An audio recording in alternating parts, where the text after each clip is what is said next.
Ada hal yang terkadang membuat gregetan di dalam bernegara kalau pejabatnya tidak mengenal how the world work atau cara dunia bekerja dan who rule the world atau siapa sesungguhnya yang mengendalikan dunia. Banyak juga gara-gara terlalu memfokuskan ke geopolitik dan geostrategi yang digarapnya dari sisi lain yang berbeda dengan pejabat sekarang. Bosman ini dicap sok tahu, kemelinti, kementus di dalam masalah tata kelola bernegara. Ya memang gitu kalau dilihat sekilas. Kalau lebih dalam lagi ya lebih kemelinti lagi yang namanya Bosman ini. Tapi gak apa-apa juga kan. Di sini kita ada baiknya terus menjelaskan karena siapapun itu harus terpuasi bahwa si Sontoloyo ini ngomong pakai data atau ada ilmunya apa tidak, atau hanya orang halu yang konstan menceritakan impiannya yang bullshit ini untuk bisa dijalankan. Kita mulai dengan keheranan atas banyak pejabat yang sulit membedakan apa itu penaklukan dan penjajahan. Dunia ini bergeser, Bung. Dulu penjajahan, sekarang penaklukan. Terlihat beda, namun esensinya sama. Yang menggeser dunia itu siapa? Yaitu siapa saja yang mau rule, yang mau mengatur dunia atau yang sedang mengatur dunia. Ingat kata kuncinya, rule atau mengatur. Kalau Indonesia mau rule the world, maka buat aturan, bukan ikuti aturan.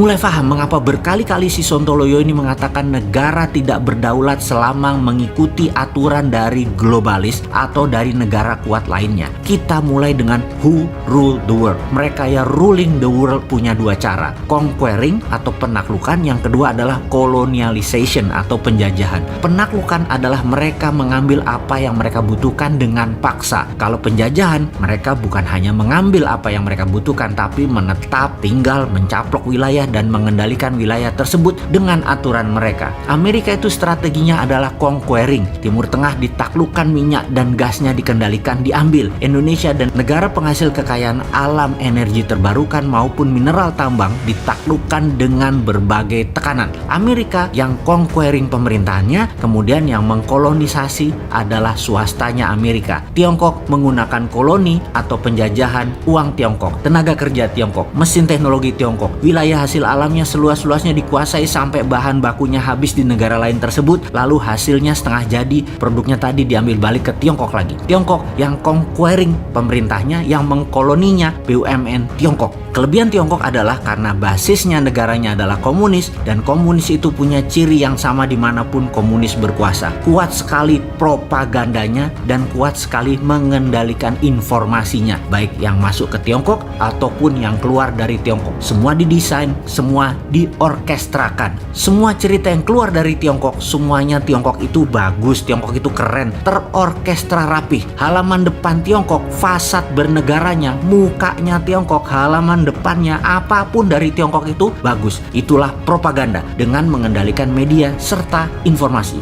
Ini kalau di Tiongkok hal seperti ini, propaganda itu masuk di Kementerian Pertahanan, masuk di DOD-nya, Department of Defense. Jadi ngerti ya mengapa di dalam Mardigunation DOD nanti akan diganti dengan Department of Warfare, Kementerian Peperangan. Indonesia akan ofensif terutama di non-kombatan warfare. Karena rapihnya pengendalian informasi, maka banyak negara terpesona dengan Tiongkok dan mau kerjasama dengan alasan Tiongkok punya uang, Tiongkok punya teknologi, Tiongkok punya SDM, dan punya manajemen tenaga kerja profesional. Jadi propaganda yang diletakkan pertama di seluruh dunia yang ditarget akan ditaklukkan oleh Tiongkok adalah mempropagandakan kebaikan Tiongkok. Di sini yang paling mudah ditaklukkan adalah pemahaman ilmu ekonominya. Pemahaman bahwa membangun itu perlu asing. Uang Indonesia nggak punya. Untuk membangun perlu FDI. Wih, cocok lah. Kena sudah di banyak negara strategi itu, terutama yang pejabatnya lemah. Nah, di sini kita harus membantu bangsa dan negara menyelesaikan masalah kekisruhan ekonomi yang saat ini dipukul oleh pandemi, yang hingga saat ini strategi menaklukkan COVID masih pakai vaksin, belum pakai kekuatan diplomasi luar negeri. Kita masuk ke visi how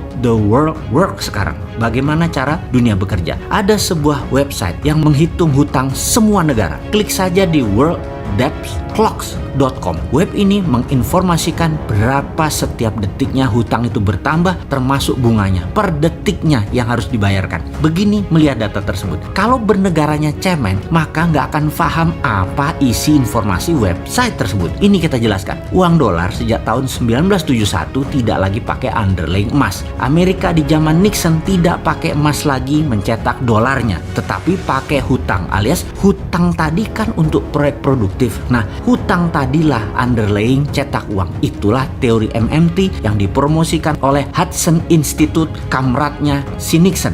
Jadi dalam website worlddebtclocks.com terdapat angka, dan sebanyak itulah uang dolar dicetak oleh Amerika yang menghutang tidak hanya negara tapi swasta Amerika, juga negara Amerika juga ikut ngutang. Ingat, hutang Amerika itu besar tapi hutangnya dalam dolar juga, dalam mata uangnya juga, duit mereka sendiri. Jadi ya dicetak langsung ya langsung lunas, tapi mereka tidak lunasi biar membengkak untuk bisa cetak uang lagi. Selama peminjamnya kan harus ada hal yang produktif. Selama uang dicetak untuk hal produktif, uang itu muter berlapis-lapis. Itulah yang tidak akan membuat dolar inflasi. Jadi kata inflasi juga kata defisit sebagai penganut MMT itu hanya mitos, itu hanya propaganda. Dengan cerita singkat ini mudah-mudahan paham maksud dan tujuannya ya. Pertanyaannya, berani nggak tidak mengikuti globalis, dan berani nggak tidak mengikuti negara pengatur dunia? Berani nggak independen? Berani nggak nyetak uang sendiri? Berani nggak ngelawan itu semua?